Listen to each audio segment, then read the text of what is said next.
Hello everyone, नमस्कार। मैं संजीव कुमार आप लोगों के बीच आज मैं कोई फिजिक्स का लेक्चर लेकर के नहीं आया हूं, बल्कि कुछ अहम बातें शेयर करना चाहता हूं जो आपके सफलता में बहुत मददगार साबित होगा।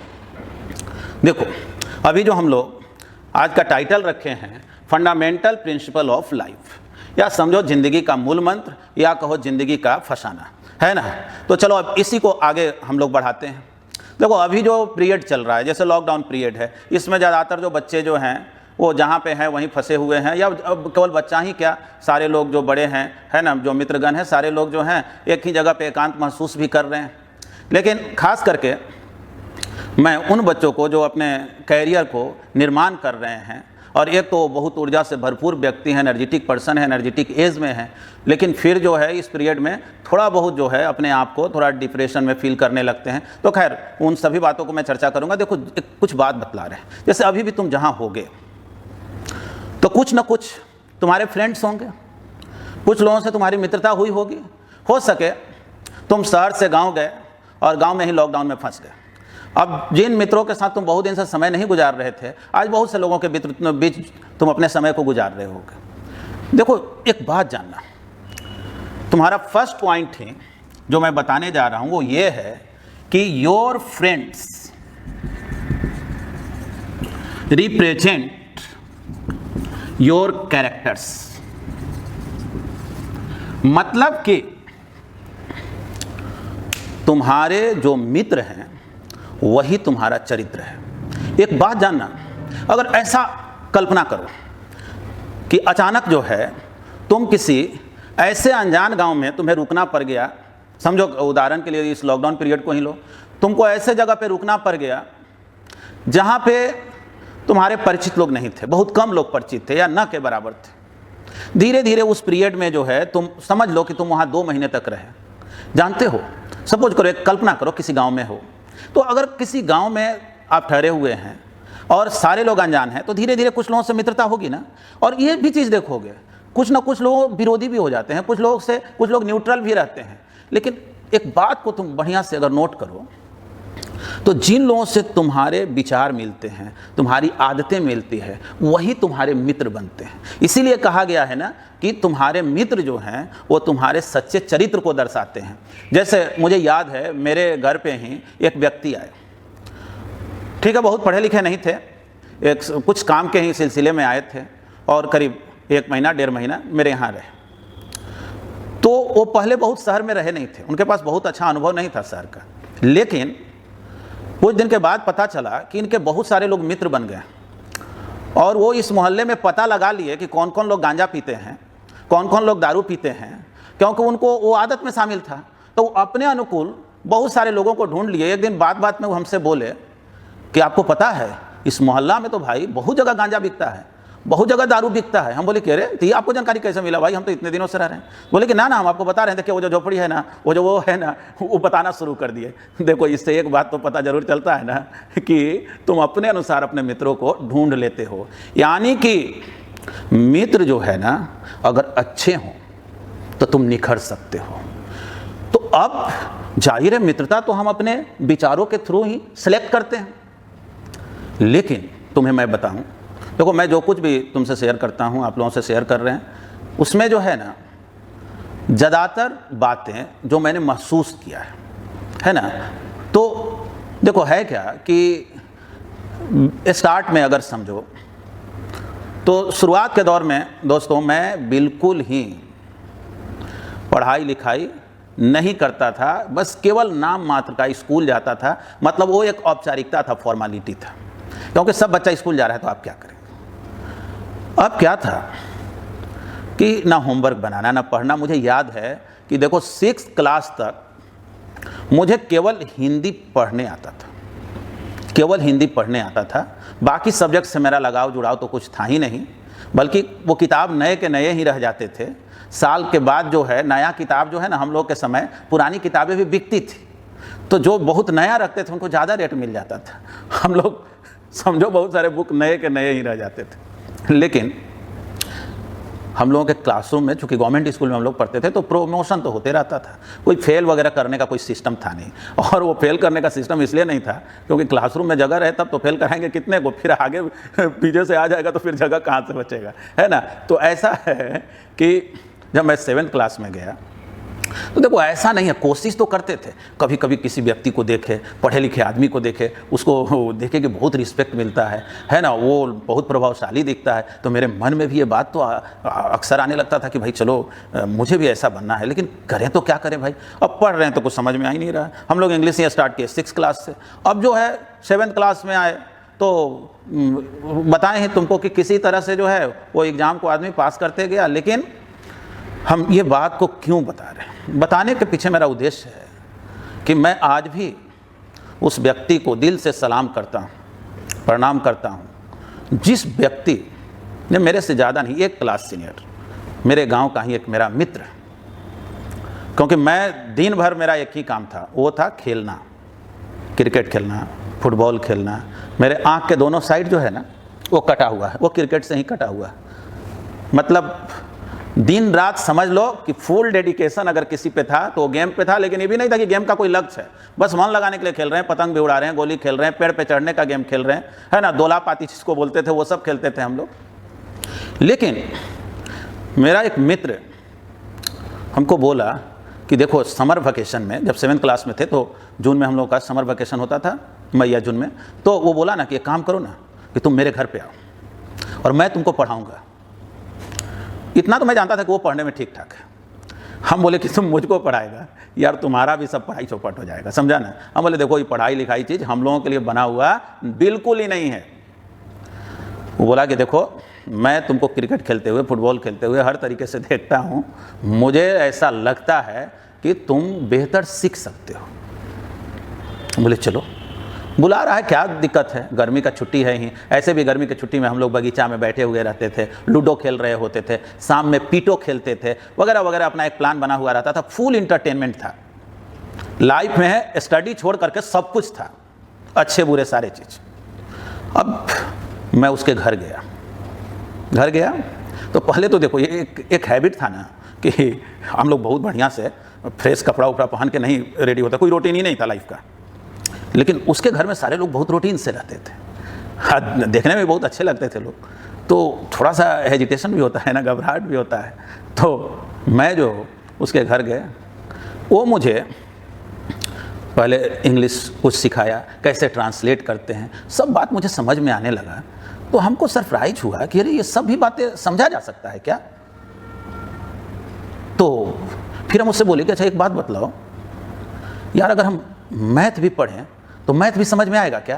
तो बोला कि यार काहे नहीं आएगा समझ में, अच्छा चलो तुमको कुछ कुछ बेसिक मैथ बतला दे रहे हैं। लेकिन देखो वो भी स्टूडेंट ही था, वो मेरा मित्र ही था, बहुत सीनियर तो था नहीं, तो बहुत ज़्यादा नॉलेज उसके पास भी नहीं था। तो जानते हो कुछ कुछ मैथ सिखाया और मुझे रेफर कर दिया ना कि जानते हो तुम फलाने जो टीचर हैं ना, उनके यहाँ तुम जा करके मैथ को पढ़ो। मैं उनके यहाँ गया तो ऐसा हुआ, समर वेकेशन तो था ही, मैं उनके यहाँ गया, सीखने लगा। मास्टर साहब बहुत अच्छा पढ़ा रहे थे, सिखा रहे थे। अचानक उनको गांव का अपना प्रेम जगा और वो जो है कहे कि देखो गर्मी कब छुट्टी के बाद आना, अब हम गांव चले। लेकिन वो 10-15 दिन हमको पढ़ाए थे, थोड़ा बहुत ही मैथ में इंटरेस्ट आया था, उतना बढ़िया नहीं, लेकिन जितना बढ़िया मेरा मित्र सिखाया था सब्जेक्ट इंग्लिश को, उससे ज़्यादा मुझे कहीं भी इंटरेस्ट नहीं आया था। एकदम मुझे लगने लगा ना, देखो गांव देहात में क्या होता है, तुम अगर अंग्रेजी बोलते हो तो लोग विद्वान समझता है, तो भाई समझाना है तो दुनिया को ही था ना, दिखाना तो दुनिया को ही था कि मैं भाई इंटेलिजेंट हो गया हूँ। और वैसे तो इतने शरारती थे कि कोई मानने को तो तैयार था नहीं। देखो एक चीज़ हमेशा याद रखना, अगर बाय द वे किसी कारण से तुम बदनाम हो गए हो, है ना, खेलने के कारण, लड़ाई झगड़ा बदमाशी कुछ अन्य कारणों से बदनाम हो गए हो, तो तुम चाहे कितना भी बेहतर करो, लोग गलती तुम ही में निकालता है ना।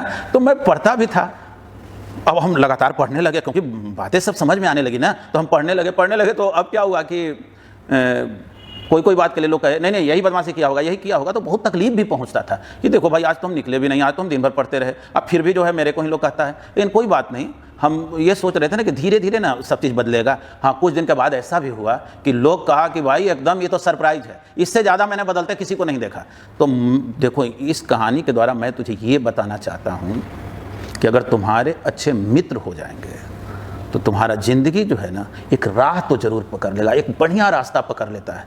मैं आज भी जो है उस अपने मित्र को दिल से धन्यवाद देता हूँ, सलाम करता हूँ कि तूने मुझे ज़िंदगी जीने लायक बनाया, मुझे रास्ता दिखाया। ठीक है, देखो कोई तुम्हें रास्ता दिखा सकता है, रास्ते पे चलना, उसके कठिनाइयों को झेलना है ना, अलग अलग तरह की चुनौतियाँ हैं, उसको फेस करना अब जो है वो तुम्हारे ऊपर निर्भर करता है कैसे हैंडल करते हो। इसीलिए जानते हो ज़िंदगी में गुरु का बहुत महत्व है। गुरु के प्रति तुम्हारे मन में श्रद्धा भाव होना ही चाहिए, वो चाहे कोई भी फील्ड के गुरु हों, कोई भी, मान लो कोई ज़रूरी नहीं कि मैं अगर आप लोगों के शिक्षक हूं तो आप मेरे को ही रिस्पेक्ट करें, बल्कि सारे शिक्षकों के लिए मन में सम्मान रखें। क्योंकि देखो मन का जो भाव है ना, वो भाव बहुत मायने रखता है। ज्ञान का तुम्हारे अंदर जो है ना निवास तभी हो पाता है जब तुम्हारे मन का भाव अच्छे हो। नकारात्मकता से जो भरा हुआ हृदय होता है ना, मन होता है ना, उसमें अच्छी बातें जा ही नहीं पाती है। तो देखो एक पॉइंट तो मैं ये डिस्कस किया, क्या कि your friends represent your characters and your paths also, है ना, तुम्हारे रास्ते को भी दिखलाते हैं। अब देखो सेकंड पॉइंट में याद रखना कि रिस्पेक्ट करो, रिस्पेक्ट ऑल ओल्ड पीपल्स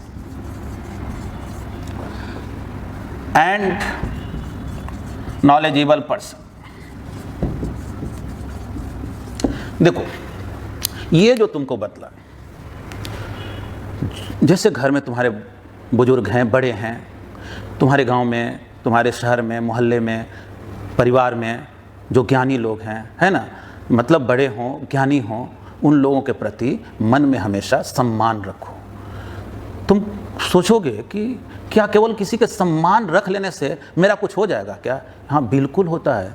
मैं इस चीज़ को गारंटी से कह सकता हूँ, इसलिए क्योंकि मैं फिर से वही उदाहरण दूंगा कि जानते हो, क्योंकि ज़िंदगी मेरी बहुत अभाव में शुरू हुई थी। फादर जो है, मैं 5 साल का था तो नहीं रहे थे, और माँ पढ़ी लिखी नहीं थी, बहुत अभाव में ज़िंदगी का गुजर बसर होता था। लेकिन मेरे फादर जो थे वो फ्रीडम फाइटर थे, और बहुत यंग एज में ही, समझो 19 साल की उम्र में, वो जो है देश की आज़ादी के लिए जेल में भी गए। तो वो बहुत ऊर्जा से भरपूर व्यक्ति थे, लेकिन समाज के विसंगतियों को, बुराइयों को दूर करने में ही कुछ गंदे लोगों के द्वारा जो है उनके साथ, मतलब समझो उनकी निर्मम हत्या हो गई।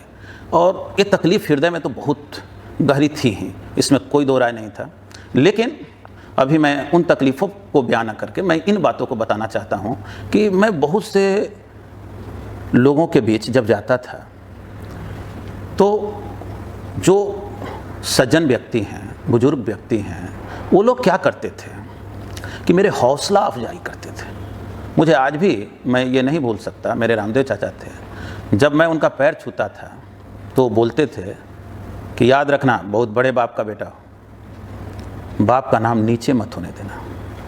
और जब वो पीठ ठोकते थे ना, बोलते थे हम वीर हमेशा अकेला चलता है, समझा ना, अपना जो है ना रास्ता खुद अख्तियार करो, बेटा तुम सफल होगे। मैं क्या बताऊं, उनके 2-4 लाइन मेरे लिए कितना ऊर्जा का काम करता था, समझे। जानते हो, अपने से बड़े बुजुर्गों को सम्मान करोगे ना तो वो एक तो तुमको अपना अनुभव भी सुनाएंगे, और उनका जो आशीर्वाद है ना वो तुम्हें ज़िंदगी में बहुत ऊपर लेकर के जाएगा।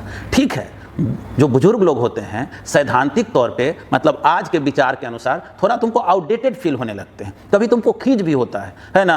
अब मान लो उनको चलने में दिक्कत है, वो तुम्हारे कंधा पकड़ के चल रहे हैं, तुम्हारे कंधा में दर्द है, अब तुमको ऐसा फील होने लगता है बात है झूठ मूठ के ही हमको परेशान करके रखें। बिल्कुल नहीं, यही तो तुम्हारा सबसे बड़ा कर्तव्य है। अधिकारों को तो अक्सर तुम समझ लेते हो, कर्तव्य के बारे में लोग नहीं समझता है, और कर्तव्य अधिकार से ऊपर का चीज़ है। अगर तुम लगातार अच्छा काम करते जाओ ना तो इतना जान लेना कि जिंदगी में जो है ना, जो लोग तुम्हारे साथ बुरे भी रहे होंगे वो भी तुम्हारे अच्छे कार्यों को देख करके धीरे धीरे जो है तुमको अपनाने लगते हैं और तुमको सपोर्ट करने लगते हैं। हमने इस बात को अनुभव किया है।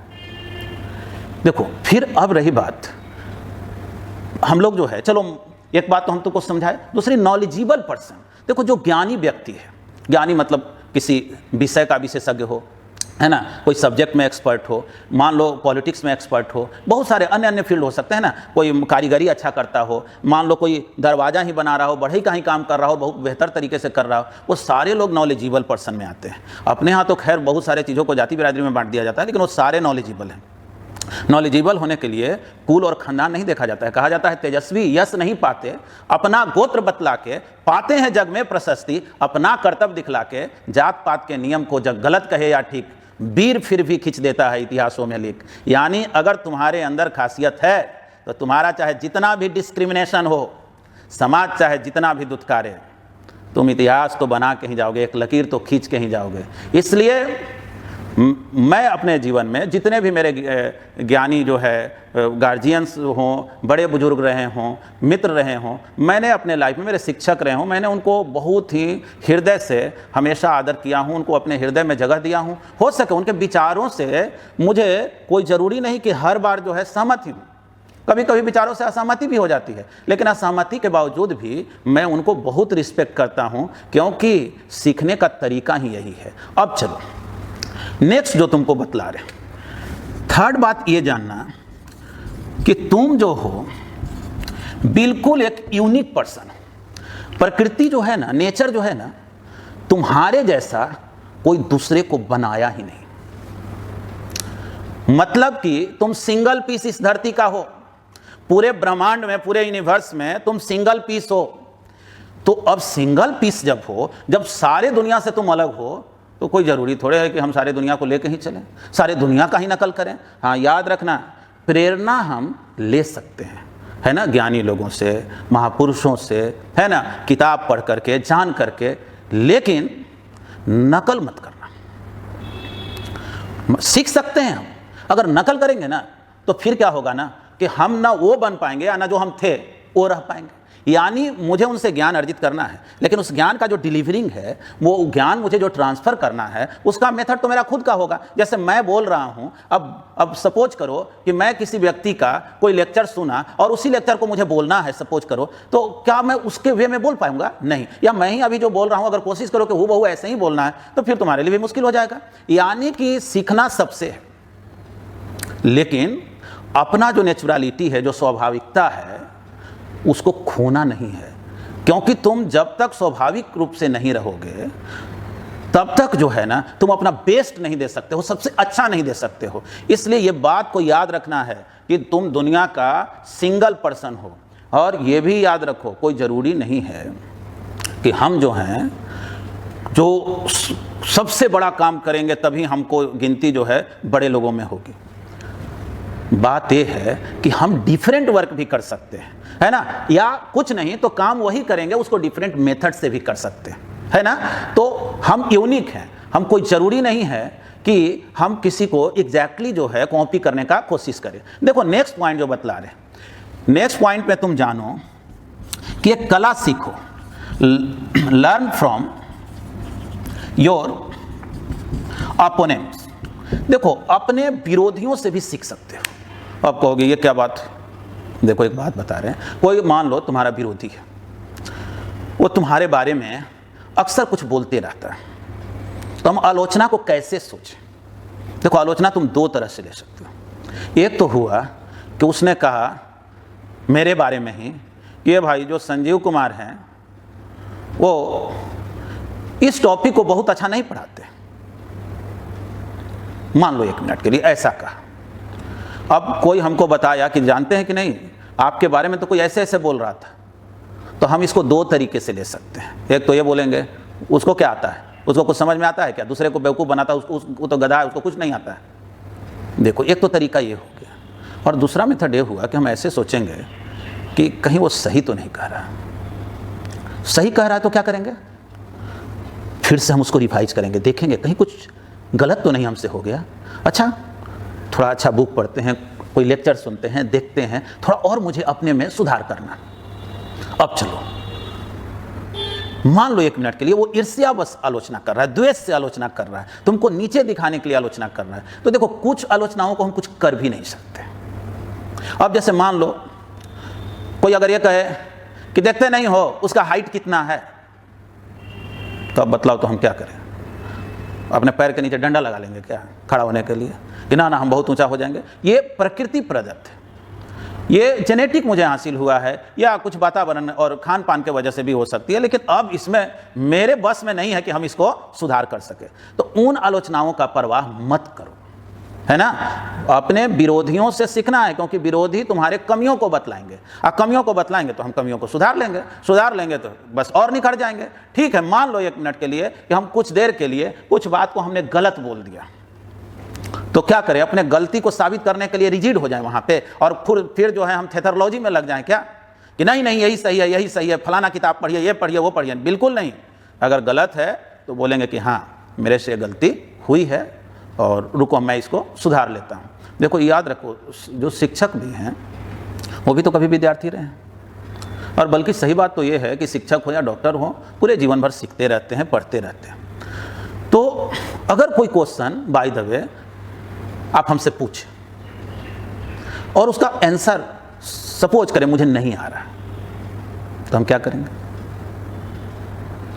तो हम बहुत ईमानदारी से स्वीकार करेंगे कि देखो अभी तो इस क्वेश्चन का आंसर मुझे ठीक से नहीं पता है, मैं कोशिश करूंगा, अगले दिन सिखाऊंगा।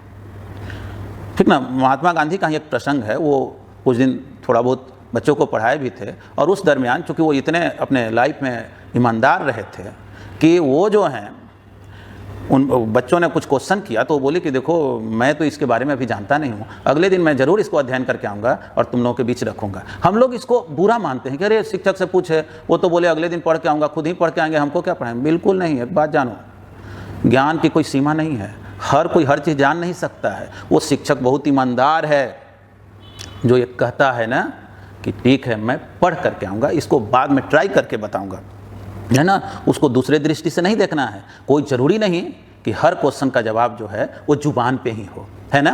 तुम्हारे साथ भी होता है, सबके साथ होता है, तो इस बात को भी याद रखना है। देखो एक बात तुम्हें और सिखा दें, जैसे हम प्रेरणा लेते हैं, कैसे लोगों से प्रेरणा लेते हैं, और प्रेरणा लेते हैं तो क्या उनसे केवल ज्ञान सुनते हैं कि उसको एग्जीक्यूट भी करते हैं, उसको अपने व्यवहार में भी लाते हैं। देखो हम लोग जब स्कूल लाइफ में थे, मतलब कि 17 साल 16 साल 18 साल उसके नीचे थे, तो अक्सर जो है ना, जैसे अपने घर के बड़े बुजुर्ग जो थे उन लोगों से या कुछ शिक्षक मित्रों से या अपने दोस्तों से किसी के बारे में एक राय खड़ा करते थे। पढ़ते नहीं थे, एक राय बना लेते थे। मुझे एक बहुत ही विचित्र घटना याद है, मैं उसको शेयर करना चाह रहा हूँ कि चूँकि मैं भोजपुर डिस्ट्रिक्ट से रहने वाला हूँ, इसलिए भोजपुरी ही हम लोगों के आप कह सकते हैं कि मातृभाषा, और या बोलने की, वैसे तो भारत अपना देश है तो मातृभाषा तो हिंदी है, लेकिन हम लोग शुरुआत जो है भोजपुरी भाषा से ही किए थे। तो मुझे याद है कि माँ के साथ मैं एक बार बक्सर गया था। बक्सर में जो है ना वो चरित्र वन, नौलाखा मंदिर वगैरह वगैरह सब घूमने, गंगा नदी नहाने वगैरह वगैरह हम लोग सब काम किए। 8-9 साल की उम्र रही होगी। तो अब जो है मेरे चाचा थे जो हमसे ऐसे ही पूछे कि कहाँ गई रहा।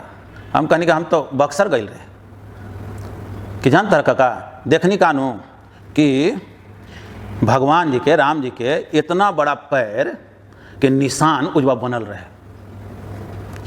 तो वो बड़ा विचित्र बात करने लगे। तो बोले किसे कि तो भगवान जी मैंने पूरा पृथ्वी में एगो बक्सरे में पैर रख ले रहन का, एक ही जगह पैर रखलन, बाकी कहीं ना रखलन। तो बड़ा हम भी चिंता में पड़े, भाई 8-9 साल का उम्र था, कोई तर्क बहुत तो था नहीं। तो हम बोले कि ना नो, अरे वो तो भगवान जी हथिन, वो जहाँ चाहबथिन वो उग जाई पैर के निशान, जहाँ ना चाहिए वो जहाँ ना उगी। तो कहलन कि राम जी भगवान रहन। हम कहने कि तब भगवाने न रहन राम जी।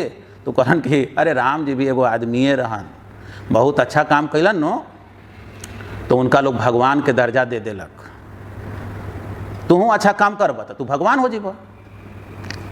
ये भाई हम तो बड़ा विचित्र चक्कर में पड़े।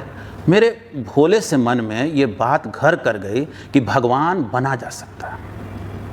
और हम क्या बताएं, आप लोगों से मैं शेयर करना चाहता हूं कि मैं बहुत दिनों तक, कम से कम 1-2 साल तक लगातार ये कोशिश करते रहे कि मुझे बहुत बढ़िया काम करना, अच्छा काम करना है, सच बोलना है, गलती मतलब कोई गलत काम तो करना ही नहीं है, गलत आदतों को पालना नहीं है। और हम सोचते थे कि अब धीरे धीरे हम भगवान बन रहे हैं। ठीक है, मैं काका को अब तो दुनिया में नहीं है, आपको मैं दिल से प्रणाम करना चाहता हूँ कि आपने जो सिखाई वो कुछ और मुझे दे या ना दे, मैं भगवान तो नहीं बना, लेकिन शायद मुझे एक सही इंसान बनने में आपकी उन बातों ने बहुत ही अच्छा रास्ता दिखाया। अब सोचो तो, एक बुजुर्ग व्यक्ति तुझे क्या क्या दे देते हैं, अनजाने में क्या क्या दे देते हैं, और वो मन मस्तिष्क पे बहुत गहरी प्रभाव डालता है। इसीलिए मैं बोलता हूँ ना, राम को पूजना आसान है, राम को मानना और राम बनना मुश्किल है। राम जो है ना, वो प्रेम, क्षमा, त्याग के प्रतीक थे। यानी कि ज़िंदगी में अगर वैसे आचरण को हम प्राप्त कर लें, थोड़ा एक मिनट के लिए सोचो ना, एक हम लोग कल्पना करते हैं इस स्थिति के। तुम्हारे पिताजी आए, बोले बेटा एक बात ऐसा है कि आज जो है मैं तुम्हारे मम्मी को यह वचन दे दिया हूँ कि तुम 14 साल गांव नहीं आएगा और एकदम तुम IAS बन के दिखाएगा।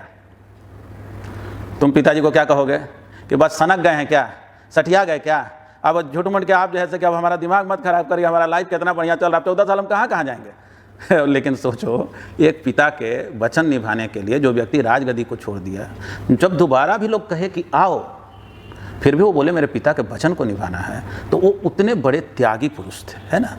अपने जीवन में ये हमेशा याद रखना, इंसान जो है ना, चीज़ों को जुटाने से महान नहीं होता, उसमें त्याग की कितनी भावना है वही उसकी महानता है। जैसे स्वामी विवेकानंद को तुम सब जानते हो, स्वामी विवेकानंद के बारे में तुम अध्ययन बहुत कम करते हो और तुम हमेशा दूसरों से उनके बारे में जानने की कोशिश करते हो। ये चीज़ जो है ना, बहुत बढ़िया प्रोसेस नहीं है। हाँ, अक्सर सुनते तो पहले दूसरे से हैं, लेकिन उस पर अध्ययन जरूर करना। जानते हो, स्वामी विवेकानंद फेमस हुए थे शिकागो सम्मेलन के बाद। भारत में जो है ना, उनको तभी एक तरह से सिद्ध पुरुष माना गया जब एक तरह से समझो अमेरिका ने सर्टिफिकेट दे दिया, क्योंकि घर के जोगी जोगड़ा आन गाँव का सीधे तो नियम है ना। तो फिर बाहर के लोगों ने पहचाना।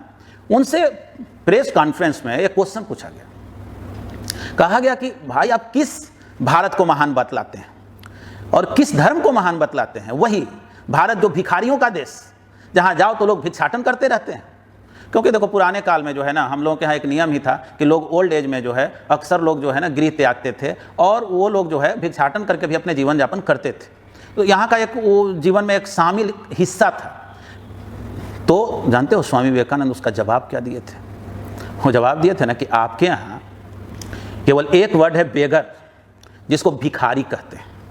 यानी कि जिसके पास कुछ नहीं है, लोगों से मांग करके किसी तरह से अपने जीवन को पालता है। मेरे यहाँ 2 वर्ड है, 2 शब्द है, एक है भिखारी और एक है भिक्षु।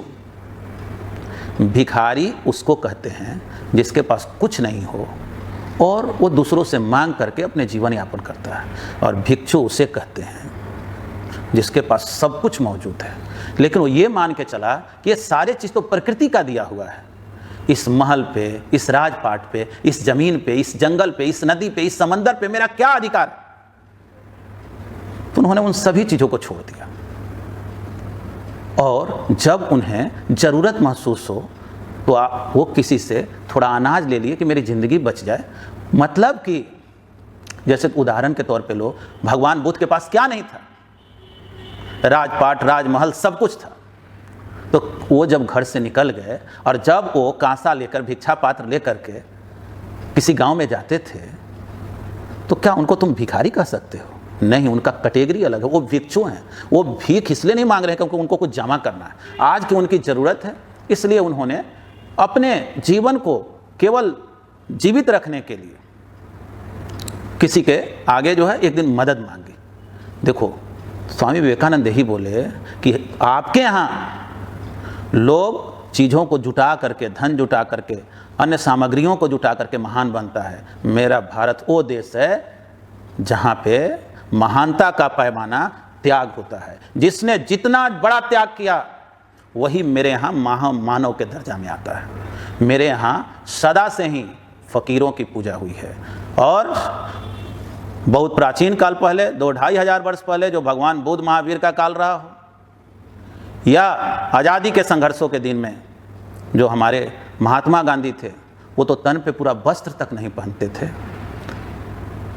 यानी कि हमेशा जो है इस देश में लोगों ने फ़कीरों को कदर किया है, उनके त्याग को सराहा है ना।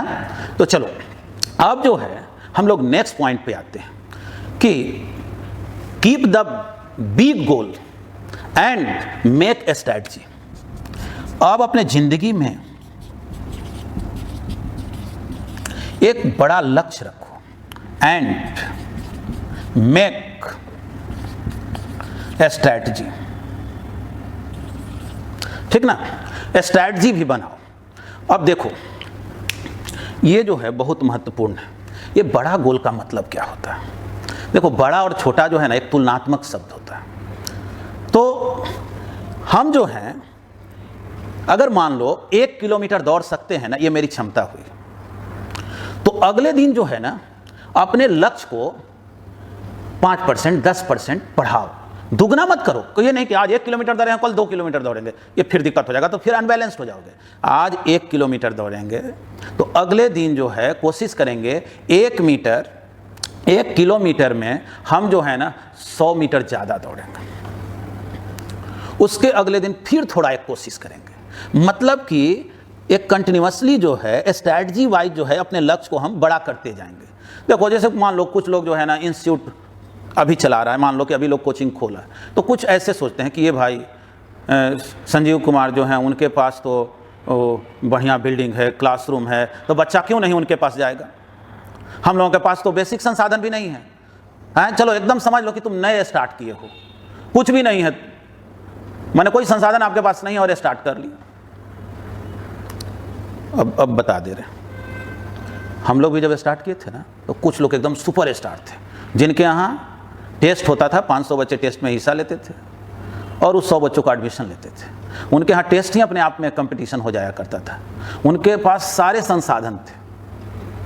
और हम लोगों के पास क्या था कि एक बढ़िया ब्लैक बोर्ड भी नहीं है कि जिस पे पढ़ाएं, अब टेबल कुर्सी भी ढंग का नहीं है, बेंच नहीं है।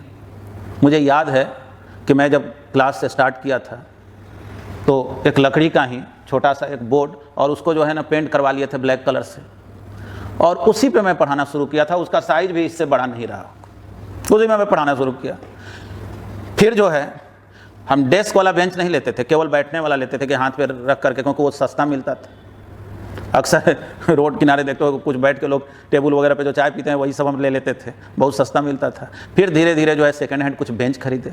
फिर अब मान लो थोड़ा बहुत नाम हुआ तो सोचे कि चलो कुछ इंस्टीट्यूट वगैरह का ऑफ़र आया कि पढ़ाने के लिए, तो वहाँ गए तो सोचे कि ये भाई वहाँ जा रहे हैं साइकिल वगैरह से तो अच्छा नहीं लगता है, क्या करें, या तो पैदल जाएं। अब पैदल में थोड़ा दूरी है, तो कहे कि चलो कुछ नहीं, सेकंड हैंड एक स्कूटर खरीद लिए। धीरे धीरे करते हुए लक्ष्य तो बड़ा बनाए रखे, लेकिन उसको धीरे धीरे कोशिश करते हुए तब हम लोग जहाँ पहुँच पाए हैं, जिसको आप लोग देख पा रहे हैं, है ना। ठीक है, ऐसा नहीं कि मैंने दुनिया का बहुत ऊंचाई हासिल किया है, लेकिन हाँ निश्चित रूप से मैं अपने प्रयासों से जहाँ से चला था उसके तुलना में बहुत आगे आया हूँ, ये मुझे भी महसूस होता है। अब जो है ना क्या है कि जब कोई भी हम लक्ष्य निर्धारित करते हैं, जैसे मान लो ये लॉकडाउन पीरियड है, अब लॉकडाउन पीरियड है, पढ़ें तो कैसे पढ़ें, स्टडी कैसे करें, है ना। वो कभी सो जाते हैं, कभी रातों भर जगे रह जाते हैं, कभी दिन में सो जाते हैं, कभी कुछ समझ में नहीं आता है कि कब क्या करें, है ना। कभी वीडियो में लेक्चर देखते हैं, फिर देखने का मन नहीं करता है ना, मन उछटा हुआ रहता है। कभी न्यूज़ देख लेते हैं, कभी ये वगैरह वगैरह, बाहर निकले कुछ लोग राजनीतिक बातें करने लगे, उसी में हम भी जो है शामिल होकर के कुछ के कुछ अपना बोलना शुरू कर दिए, और इस तरह से टाइम भी पास हो रहा है और दिमाग तो अलग से ख़राब हो रहा है ना। देखो हमेशा जो है ना ये बात याद रखना है, जो लोग भी सफल है ना वो अपना रणनीति अकेले बनाए, और उसको रणनीति केवल बनाना ही नहीं होता है, उसको एग्जीक्यूट करना होता है, उसको जीवन में लाना पड़ता है, व्यवहार में लाना होता है ना, प्रैक्टिकल में करना होता है। और कुछ रणनीति जो है ना बहुत विचित्र टाइप का होता है। जैसे मुझे याद है, मुझे खेलने का बहुत शौक था, और हम लोग स्कूल में 4 बजे जब छुट्टी होता था ना तो 5 बजे के लगभग हम लोग फील्ड में पहुँचते थे। अब हम एक अलग टाइप के मन में प्रतिज्ञा ले लेते थे, क्योंकि अगले दिन जो चैप्टर मुझे चलने वाला होता था, तो मैं क्या करता था ना कि 4 से 5 के बीच में जो आधे घंटे में खाए पिए, और आधे घंटे में हम एक टारगेट रखे थे कि फलाने सब्जेक्ट का, जैसे अक्सर इंग्लिश सब्जेक्ट का जो डिफ़िकल्ट वर्ड्स है ना उसका मुझे मीनिंग याद रखना है। क्योंकि मेरे इंग्लिश वाले जो सर थे ना वो जब पढ़ाते थे तो वो पूछते थे कि बतलाओ तो इसका मीनिंग क्या होगा, इसका मीनिंग क्या होगा, इसका, तो बोलने में अच्छा लगता था कि हमको पता है, तो हमको थोड़ा सा गौरव महसूस होता था। तो हम क्या करते थे ना कि एक दिन पहले याद कर, लेकिन उसका हम रूटीन जानते हो क्या रखे थे, 4 से 5 के बीच में वो डिफ़िकल्ट वर्ड जो है सिलेक्ट कर लेना है और डिक्शनरी से उसका हिंदी लिख लेते थे। और चूंकि गाँव से करीब 1 किलोमीटर के डिस्टेंस पे हम लोगों का ग्राउंड था, एक बगीचा था जिसमें हम लोग खेला करते थे। तो हम क्या करते थे, पॉकेट में वो पर्ची रखे रहते थे मीनिंग वाला, जैसे 10 मीनिंग हमको याद करना है तो रखे रहते थे, ऐसे देखते जाते थे, ऐसे देखते जाते थे। बाय द वे, और देखो मन में प्रतिज्ञा है क्या, बिना याद किए हुए ग्राउंड में नहीं जाना है। आज तो तभी हम खेलेंगे यानी मन लाइक काम हम तभी करेंगे जब इसको पूरा कर लेंगे। तो अब मान लो याद ही नहीं हो रहा, याद ही नहीं हो रहा है, अब क्या किए, झूठ मूठ के जो है ना, समझ लो कि बैठ गए कहीं पे, कि चलो स्टूडेंट सब समझ रहा होगा, टॉयलेट वगैरह में बैठा हुआ है, अब जो है ना बैठ करके हम याद कर रहे हैं। मतलब कि खुद से जो किया गया प्रतिज्ञा है ना, उसको निभाना सीखो। ये मेरा सेल्फ कमिटमेंट था, कोई जानता नहीं था, लेकिन अपने से कमिटमेंट था, और उसके वजह से क्या हुआ कि बहुत ज़्यादा हम इंप्रूवमेंट पाए, हमने बहुत ज़्यादा उन बातों से सीखे। तो यानी कि जो भी लक्ष्य है, चाहे वो जिस फील्ड का लक्ष्य है, उसके लिए एक रणनीति तो बनाना जरूरी है ही। यानी इस लॉकडाउन पीरियड में हम एक रूटीन तो बनाएंगे ही। ठीक है, मान लो कि 3 सब्जेक्ट हमको पढ़ना है, तो हम 3 सब्जेक्ट पढ़ना है तो 2-2 घंटे का बना लिए कि चलो 24 घंटे में हम 6 घंटा तो स्टडी करेंगे ही। अगर कुछ मन लाइक काम हो, जैसे हमको गेम खेलने में मन लगता है, सपोज करो मोबाइल पे ही गेम खेल लेते हो, तो ठीक है, उसका भी एक रूटीन में शामिल कर लेंगे, है ना। कुछ नहीं होगा तो थोड़ा गाना उना सुनना, अगर कुछ नहीं, अरे रूम में कौन देख रहा है, अकेले में अपना डांस वांस भी कर रहे हो तो बढ़िया स्टेप चल रहा है कि नहीं चल रहा है कौन जानता है, इसी बहाने कुछ कुछ तो तुम्हारे अंदर क्वालिटी तो आ रहा है ना, है ना। अब देखो, अगर मान लो तुम्हारे पास रणनीति भी बन गया, है ना, तुम्हारे पास रणनीति बन गया कि हाँ हम ऐसे ऐसे काम करेंगे। हाँ, एक बात बतला दे रहे हैं कि जो है ना, कोई भी चीज़ स्टडी करो ना, अभी जैसे ऑनलाइन क्लासेस देखते होगे, अलग अलग लोग वीडियो डालता है, अलग अलग लोग रणनीति अपनाता है ना। तो तुम कभी इधर देख रहे हो, कभी उधर देख रहे हो, तुम तो पूरा फुली कंफ्यूज हो गए कि भाई करें तो क्या करें, कुछ नहीं। कहा जाता है कि मोटिवेशनल लेक्चर भी जो है ना, एक बार तुम सुन लिए, जैसे मान लो संदीप महेश्वरी को तुम सुन लिए, तो अब ये नहीं कि उन्हीं का दूसरा, तीसरा, 5वां, चौथा अब दिन भर इतना सुनते रहो, नहीं, वो बढ़िया बात है, सुन लिए एक बार, लेकिन अब जो है ना आगे जो है उसको एक्सिक्यूट करने में लगाएंगे, ठीक ना, उसको व्यवहार में लाने में लगाएंगे। तो अब क्या करना है कि एक रूटीन बना लिए, फिर जो है तुम्हारे कंसर्न अपने शिक्षक के, उनका नंबर होता ही है, फ़ोन करके पूछ लेंगे सर नेक्स्ट वीडियो कब आएगा, तो मतलब उसी से कनेक्टेड एकदम लगे रहो, कंसिस्टेंटली लगे रहो कि हाँ हमको देख लेना है, फिर नोट्स कॉपी में बना लेना है, कुछ नहीं तो नोट्स को रिवाइज करना है। और एक चीज़ और कहा जाता है कि जब परिस्थिति विकट हो तो अंदर का जो पावर है ना वो जागृत होता है, तो थोड़ा बुक पढ़ेंगे, पता नहीं तुम पढ़ना सीख जाओगे, सेल्फ स्टडी सीख जाओगे, कि खुद से काम करना सब चीज़ सीख जाओगे। और याद रखना, दुनिया में जो है ना कहा गया है self study is the best study. अब देखो, अब अगर मान लो तुम रूटीन बनाए लेकिन रूटीन पूरा फॉलो नहीं हो पाया, कोई भी मान लो कोई तुम दूसरा ही काम किया, अगर पढ़ने वाले विद्यार्थी हम उसके लिए, अगर मान लो पढ़ने वाला व्यक्ति नहीं है, कोई चीज़ का वो सोचा कि हमें स्टार्टअप लेते हैं, कोई बिजनेस बैठाते हैं, कोई फैक्ट्री करते हैं, कोई काम करते हैं, तो काम करते हैं तो ऐसा भी हो सकता है कि आपको सफलता ना मिले। तो सफलता ना मिले तो क्या करेंगे, क्या मतलब फ्रस्ट्रेट होकर के सब चीज़ फेंक देंगे क्या? नहीं, जल्दी जो है ना फॉरगिव नहीं करना। क्या है, सफलता अगर ना मिले तो हम ये सोचेंगे कि कहीं मैंने गलत रणनीति तो नहीं बना लिया है, यानी अपने रणनीति पे सुपरविजन करेंगे, क्या कहीं गोल जो हमने रखा है कुछ ज़रूरत से ज़्यादा बड़ा तो नहीं हो गया है। देखो, कोई बड़ा गोल भी है ना, उसको हम छोटे छोटे गोल में भी तो डिवाइड कर लेंगे ना, स्टेप वाइज करके भी तो उसको अचीव कर सकते हैं, यानी कि अपने रणनीति पे पुनर्विचार करेंगे। लेकिन हर एक सफलता से ही टूट नहीं जाएंगे, बस याद रखना, हार नहीं मानेंगे, रार नहीं ठानेंगे, काल के कपाल पे लिखता मिटाता हूँ, हर रोज गीत नया गाता हूँ, है ना, हर दिन एक नया दिन है, इसलिए हर नए दिन से मुझे नए तरीके से सोचना है ना। जो बीत गया है केवल उसके बारे में सोचने से कुछ नहीं होगा, और आज से अगर सोचना शुरू करोगे फिर थोड़ा थोड़ा जुटते जुटते जुटते जुटते प्रकृति जो है तुझे इतना कुछ देगी, ज्ञान के रूप में, समृद्धि के रूप में, अन्य अन्य माध्यमों से, कि फिर जो है ना कि पलक बंद कर लो कि दिल में ना समाए, फिर वो स्थिति आ जाएगी।